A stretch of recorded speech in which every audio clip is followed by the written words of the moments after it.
My son looked me right in the eye and said, "Go to hell. From now on, my wife's family will live here." Just like that, he kicked me out of the home I had built with my own 2 hands. That night, I walked away smiling on the outside, but inside I was broken. What he didn't know was that the next day, everything would change. It all started while I was washing the last plate after dinner. Daniel walked in, arms crossed, face cold, like I was just some stranger. "Mom, we need to talk," he said in a flat voice. For a second, I thought maybe he'd gotten a job or wanted to thank me for helping with their bills, but then the words came, "Emma's parents are moving in. You need to move out." At first, I couldn't believe what I was hearing. "Move out?" I asked, my voice shaking. "This is my house." He just shrugged, like it didn't matter. "Not anymore. It makes more sense for them to stay here. You'll figure something out." I stared at him, waiting for him to laugh, waiting for him to tell me it was a joke. But he didn't. My son, the boy I raised, the boy I worked myself to the bone, stood there telling me to leave the house his father and I built. When I whispered, "You can't be serious," he smirked and said, "I'm dead serious. Go stay with a friend, or go to hell." "I don't care." My chest tightened so badly, I thought I'd fall right there on the kitchen floor. "Why?" was all I could say. His answer cut deeper than a knife. "Because this is our family now, Emma's family. You're old. You'll be fine." Just then, Emma walked in, phone in hand, sipping wine like she owned the place. "Is she still here?" she asked with a smirk, like I was nothing more than a guest who overstayed her welcome. Daniel didn't even answer her. He just looked at me and said, "Start packing tonight." For years, I worked 2 jobs to give him everything, and now I was being tossed out like trash. Emma leaned on the doorframe, scrolling her phone, and said, "Don't make this harder than it needs to be." My throat burned, but I refused to cry in front of them. "Fine," I whispered, my voice calm even though I was falling apart inside. Daniel seemed surprised, like he expected me to fight. Instead, I just gave a small, cold smile. "I'll leave." Emma laughed. "Good decision." I walked past them slowly, my heart heavy with every step. As I reached the stairs, I heard Daniel say, "Make sure she's out by tomorrow." My hand gripped the railing so tightly my knuckles ached. Tomorrow. That was all I was worth to him, but I kept my head high. They thought they had won. They thought I had no fight left, but they had no idea what was coming next. Upstairs, I walked into my room and closed the door behind me. For a moment, I just stood there, staring at the bed I bought after my husband died. Then my legs gave out, and I sat on the edge, pressing my hands together so hard they shook. I wanted to scream, to ask the universe what I had done to deserve this. But instead, I opened the closet and pulled out my old suitcase. My fingers trembled as I folded my clothes, each shirt, each sweater holding memories I wasn't ready to give up. When I picked up the wedding photo, my hands shook so badly, I nearly dropped it. I stared at his smile for a long time, wishing I could hear his voice, wishing he could tell me what to do. But the only sound was laughter drifting up from downstairs, their laughter. Then Emma's voice rang out, sweet but sharp. "Yes, Mom, it's all ours now. Finally." That word "ours" hit me like poison. Everything I worked for, every sacrifice I made, reduced to a prize they couldn't wait to snatch. My jaw tightened until it hurt. I shoved more clothes into the suitcase without even folding them. My eyes blurred with tears, but I refused to let them fall, not in front of Daniel, not in front of Emma, not ever. My phone buzzed on the nightstand. A message from my friend Linda. "How are you holding up?" I stared at the screen, fingers hovering, but I couldn't reply. "How do you explain that your own child just threw you out like garbage? That the boy you raised with every ounce of your strength now looked at you like you were nothing but a burden?" I zipped the suitcase shut and stood there, staring around the room one last time. The curtains I had sewn myself, the small crack in the mirror from when Daniel once threw his toy too hard my whole life, was tied to these walls. But walls can't be packed into a bag. My legs felt heavy as I dragged the suitcase downstairs. From the living room, I heard Emma's voice, loud and sharp. "Make sure she doesn't take anything that belongs to us." My breath caught, "belongs to us." My grip on the suitcase handle tightened so hard, my nails dug in. Daniel didn't stop her. He just let her spit those words out like poison. When I reached the bottom step, Emma stood there with her arms crossed, sipping wine like it was a victory toast. "Leaving so soon?" she asked, smirking. I looked at her, then at my son. He wouldn't even meet my eyes. My throat ached with all the words I wanted to say, but I swallowed them down and forced a small, cold smile. Yes, I whispered. I'm leaving. Emma tilted her head and mocked. Good. We'll send the rest of your things if we find any. My heart cracked, but I didn't let it show. I walked past her slowly, memorizing every detail, the taste of betrayal, the weight of silence, the air so heavy it felt like stone. The night air slapped my face when I opened the door. For a moment, I almost turned back, almost begged, but then I remembered Daniel's words, "Go to hell, I don't care," so I kept walking. I loaded the suitcase into the back of my car and sat in the driver's seat. My hands gripped the steering wheel so tightly my knuckles turned white. I started the engine, but I didn't drive off right away. I just sat there, staring at the house I built, the house I sacrificed for. Its lights glowed in the windows like cruel reminders of everything I had just lost. You really did it, Daniel, I whispered to myself. You really kicked me out. My throat burned as the words slipped out, and for a moment I thought I'd break down right there. Then my phone buzzed again. I glanced at the screen and froze. The name that appeared made the corners of my lips curl just slightly. Lisa, not just a friend. My lawyer. Months ago, when Emma started poking around my finances and Daniel spoke about the house like it was his, a sick feeling grew inside me. I couldn't sleep, thinking, what if they try to take everything? That's when I called Lisa. Help me protect what's mine, I had told her, and she did. The truth was, the house wasn't even mine anymore. On paper, it belonged to Lisa. I had transferred it to her months back, quietly, with no one knowing, not even Linda. So right now, Daniel and Emma weren't owners. They were squatters. The phone buzzed again, and I answered this time. Okay. Lisa's calm voice came through. I let out a shaky breath. He did it, I whispered. He told me to leave. Said Emma's family is moving in. There was a pause. Then Lisa chuckled. Well, that's going to be a problem for them. I leaned back, staring through the windshield at the dark night sky. They think they broke me, I said softly, almost to myself. Good, Lisa replied. Let them think that. Tomorrow morning, I'll make the call. My heart pounded harder.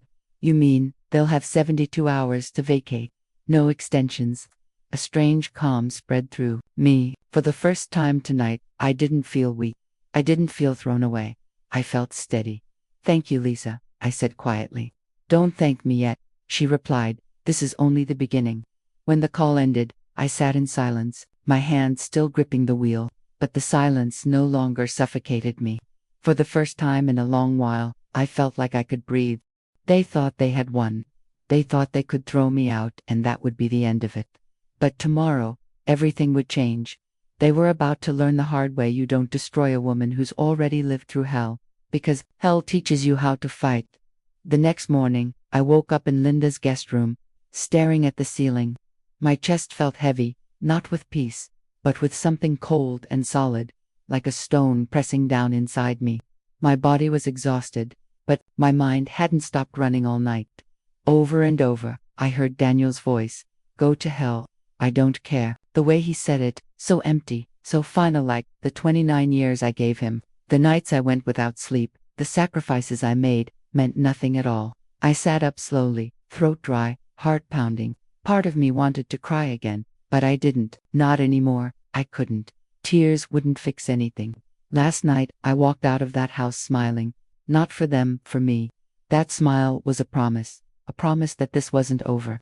I dressed in silence, pulling on a gray sweater, black pants from the suitcase I packed with shaking hands. Each piece of clothing carried a memory, but memories had to wait.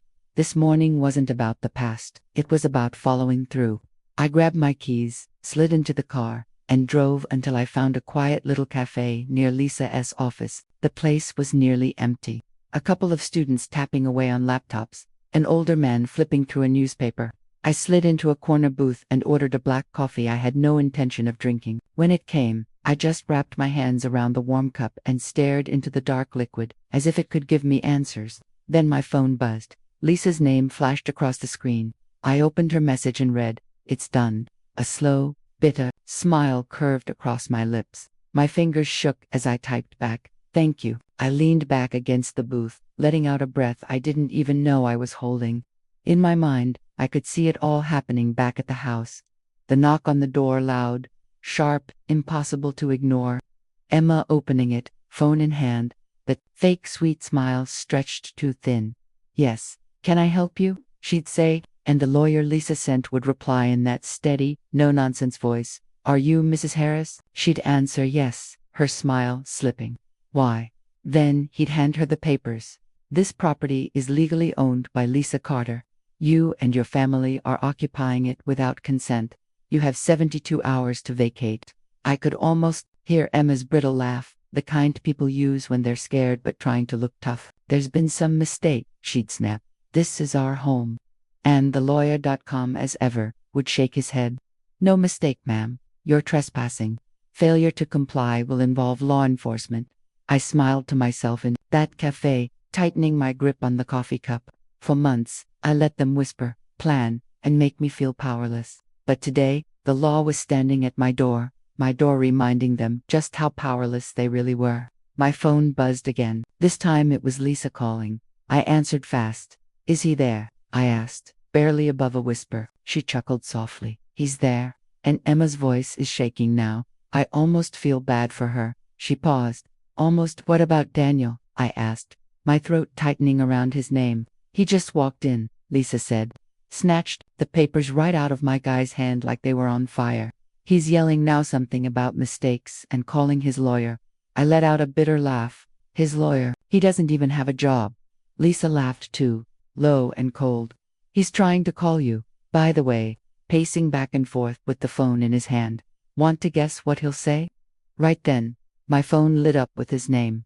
Daniel. It flashed across the screen like an open wound. For a second, my heart betrayed me.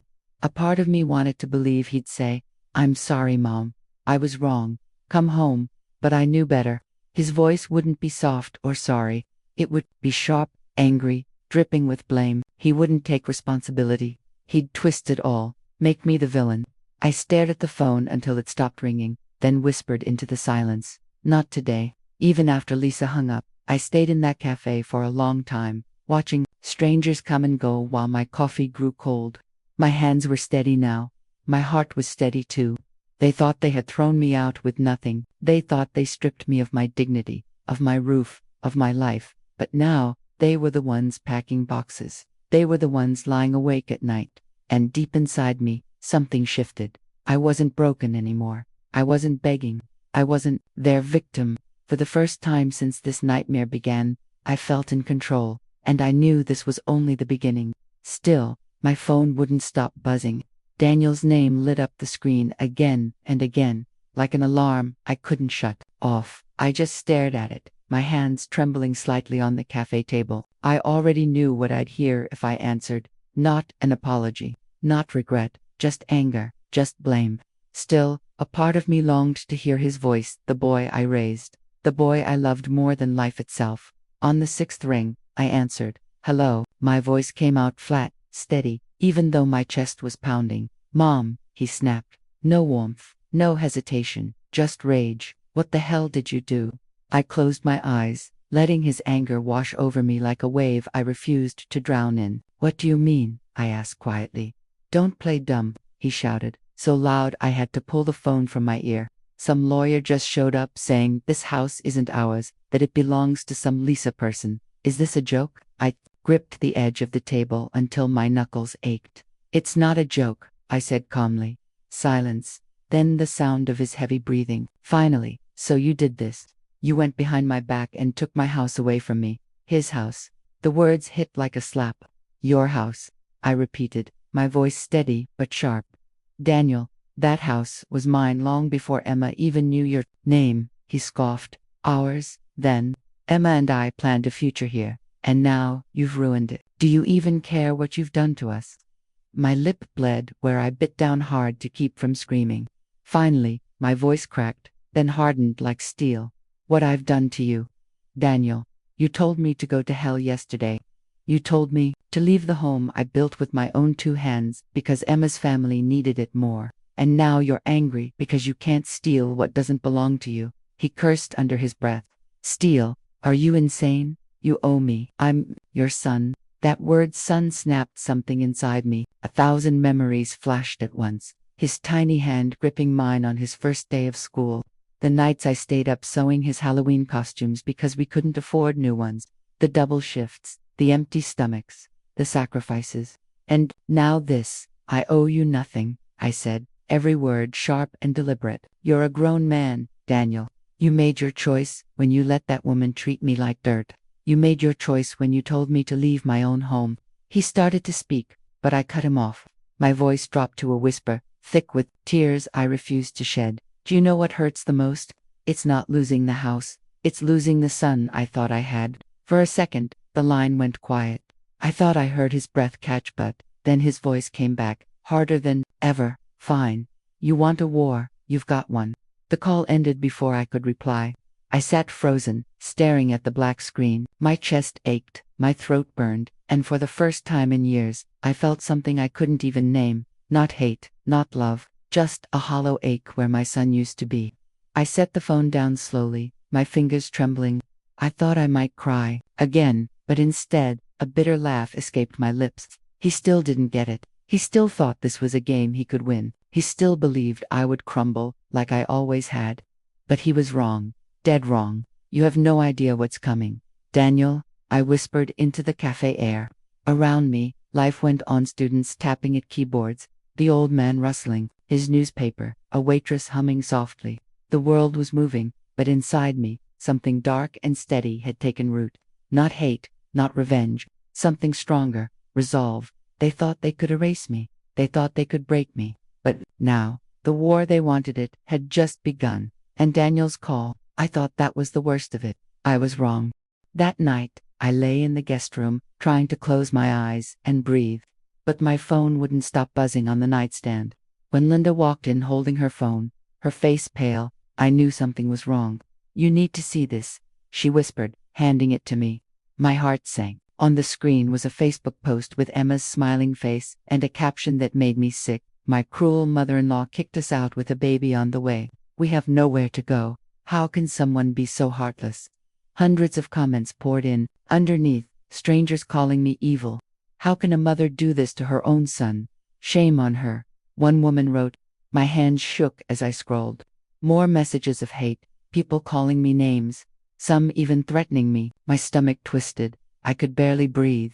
She made me the villain, I whispered, my voice cracking. She wants the whole world to hate me. Linda touched my arm gently. Don't read them. It's not worth it. But I couldn't stop. Every comment cut deeper. If she were my mother, I'd disown her too. Selfish old hag. It felt like watching strangers tear me apart while Emma sat back, enjoying every second. I tossed the phone on the bed and buried my face in my hands. Shaking, doubt crept in. Did I go too far? Should I have just walked away? Am I really this horrible person they think I am? Then something caught my eye, a line buried in Emma's post. We were planning to fix the house and maybe even sell it to start our new life. My breath froze. Sell it. They wanted to sell my home. That wasn't just betrayal, it was theft. Sadness burned into rage so quickly, I could taste it. All the tears I had cried for Daniel, for the boy I thought I raised, dried up in an instant. This wasn't just about me anymore. They wanted to destroy me completely, take everything I had left and then play victim on top of it. I grabbed my phone and called Lisa. She answered right away. You saw the post, she said calmly, like she already knew. Lisa, I whispered, my voice shaking with anger now instead of fear. She wrote, they were going to sell my house. They were going to take everything. I know, Lisa replied. And that's exactly what we needed. That's fraud. Proof of intent to sell property they never owned. This just made our case 10 times stronger. I closed my eyes, gripping the phone until my hand hurt. I want to finish this, Lisa. No more warnings, no more chances. I want them out of my life for good. She didn't hesitate. Then we move forward. I'll prepare the paperwork tonight.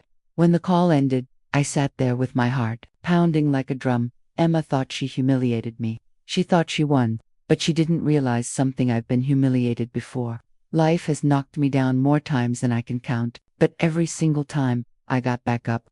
And now, I wasn't just getting up. I was coming for everything they thought they could take. You wanted a war, Emma, I whispered to myself. You're about to get one. The room went quiet, but inside me, something dark and steady burned. Not hate, not revenge, just resolve. I opened Facebook one last time, staring at her smug, smiling picture. I memorized it because soon, that smile would be gone. The next morning, I woke up with only one thought in my head. I'm done letting them drag me through the mud. Emma's post was spreading everywhere, strangers spitting out names I'd never been called in my life. I sat at the edge of the bed, gripping my phone so tight my fingers hurt. The more I read, the harder something solidified inside me. They wanted the world to hate me, fine, but the law was on my side and now I was going to use it. My phone rang again. Lisa, I didn't even say hello before blurting out, "Tell me you have good news." "I do," she said, calm and steady like always. "The paperwork is ready. We're filing today." My chest tightened. What does that mean exactly? "It means Daniel and Emma aren't just facing eviction anymore," she explained. "That post, the part where Emma admitted they planned to sell the house, that's evidence of intent to commit real estate fraud. We're adding charges." I froze. "Prod, that sounds serious." "It is," she said. "If they fight this, they'll end up in court. If they're smart, they'll back down quietly. But something tells me Emma isn't that smart." I let out a bitter laugh. "You're right about that." My hands dug into my knees as I whispered, "I can't believe this is happening. I raised him to be better than this. Lisa, I gave him everything. And now he's letting her destroy both of us." The line went quiet for a moment. When Lisa spoke again, her voice was gentle but firm. "You're not the one who should feel ashamed. He made his choice. Now you need to make yours. Do you want to go all the way?" I didn't even pause. "Yes, I want this finished." "Then meet me at the office in an hour," she said. "We'll file, and I'll have an officer deliver the final notice today." When I hung up, my hands were shaking, but this time it wasn't fear. It was something else. Anger, grief, and for the first time in weeks, a spark of control. For so long, I let them decide everything: where I lived, what I lost, how people saw me. But now I was the one calling the shots. I got dressed, pulled my hair back, and stared at myself in the mirror. My face looked tired, older than yesterday. But my eyes were sharp again. "No more tears," I whispered. "Not for them." At Lisa's office, she slid the papers across the desk. "Sign here," she said. Her voice was calm, steady. "Once you do, this becomes official." My pen hovered over the line. For years, I signed papers for Daniel's school forms, doctor visits, checks always for him. And now here I was, about to sign something that could ruin his life. My throat tightened. But then I remembered Emma's smirk, Daniel telling me to go to hell, and that Facebook post painting me as a monster. I pressed the pen hard to the paper and signed. When I looked up, Lisa gave me a small nod. "You just took back your power." Walking out of that office, I felt both lighter and heavier at the same time. Lighter because I finally stood up for myself. Heavier because this wasn't just about a house anymore. It was about family, betrayal, and a bond I wasn't sure could ever be fixed. At my car, my phone buzzed. An unknown number. I opened the text and my heart sank. "Please, Mom, don't do this. We have nowhere else to go." For a moment, my fingers hovered over the screen. My eyes blurred with tears, hot and bitter. But then I remembered every cruel word, every look of contempt, every choice he made. I locked the screen without replying. "You should have thought of that before," I whispered. I started the car, my jaw tight. This was the point of no return, and I was already halfway across the line. 2 weeks later, I was sitting in the living room folding laundry when my phone buzzed with a news alert. At first, I thought it was another cruel comment online. But when I opened it, my breath caught. "Local couple under investigation for attempted real estate fraud." There it was. Daniel and Emma's names in bold black letters for the whole world to see. My hands froze mid-fold. Their wedding photos stared back at me from the article. I read every word slowly, almost in disbelief, even though I knew this was coming. It explained how they tried to sell a property they didn't own, how the rightful owner Lisa had taken legal action. It even mentioned fines and probation if the charges stuck. "God, what have you done, Daniel?" I whispered. My phone buzzed again. I didn't need to check who it was. I let it go to voicemail, but the message came through almost instantly. His voice was hoarse, panicked. "Mom, please. They're talking about jail. Emma's crying. We don't know what to do. I'm begging you. Please call me back." My chest tightened so hard I pressed my hand against it. For a second, guilt stabbed me like a needle. This was my son, my flesh and blood. I pictured him as a little boy, running through the house with scraped knees, begging for one more bedtime story. And now here he was, a grown man drowning in a mess he created. My eyes burned, but I didn't cry. I couldn't. This wasn't my doing. This was the price of his choices, his and Emma's. They thought love gave them permission to destroy me. Now they were facing the cost. Lisa called while I was still sitting there, the laundry forgotten on my lap. "You saw the news?" she asked. "I did," I said softly. "It feels strange, like I should be happy, but I'm not." "You're human," she said gently. "He's your son. But don't confuse justice with revenge.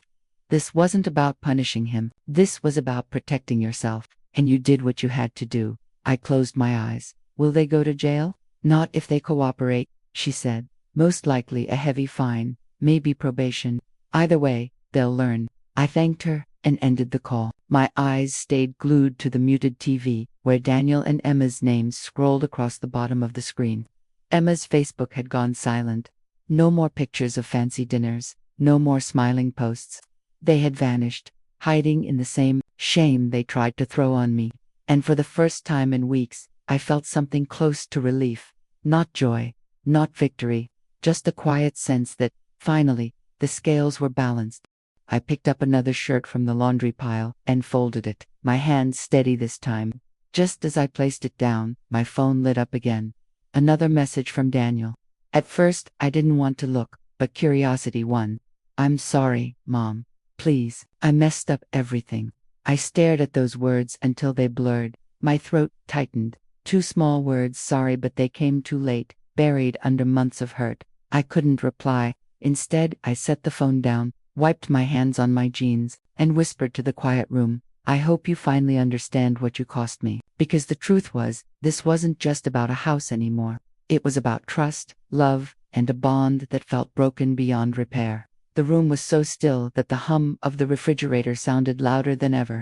The laundry was folded, the dishes done, but my thoughts were a mess I couldn't clean. I sat at the table, tracing the edge with my finger, trying to ground myself. Then the phone buzzed again. Another message. My heart sank. It was Daniel. Only 6 words this time. "I'm sorry, Mom. I messed up everything." I read it over and over, my chest tightening with emotions I couldn't even name. Anger, grief, love, all tangled together until it hurt to breathe. My fingers shook as I typed out different replies. "It's too late. Delete. You hurt me too much. Delete. Come home. Delete." Nothing felt right. Finally, I wrote, "I'll always love you, but I can't save you from yourself." I stared at the screen for what felt like forever, my finger hovering. Then I pressed send. The screen went dark. The silence grew heavier, almost unbearable. I sat there, wondering if those words would be the last I'd ever say to him, wondering if this was truly the end of us as mother and son. All I knew was that love, real love, was never meant to hurt this much. 6 months later, I woke up to sunlight spilling into my little apartment by the ocean. The waves outside whispered against the shore, steady and soothing, like a heartbeat that never turned against me. I walked into my small kitchen, where a basket of fresh bread cooled on the counter. Life was simple, now: coffee, baking, and peace. No shouting, no judgment, no resentment, just me. For the first time in years, I felt like I belonged somewhere. I opened the window wide, letting the sea breeze brush my face. "I survived," I whispered, and I had. The nights were still hard, sometimes empty spaces beside me, memories of my husband and the echo of Daniel's harsh words. But I reminded myself, this wasn't about losing, it was about letting go. Holding on had been killing me. I poured coffee into my chipped mug and sat by the window, scrolling through my phone. Daniel hadn't called in months.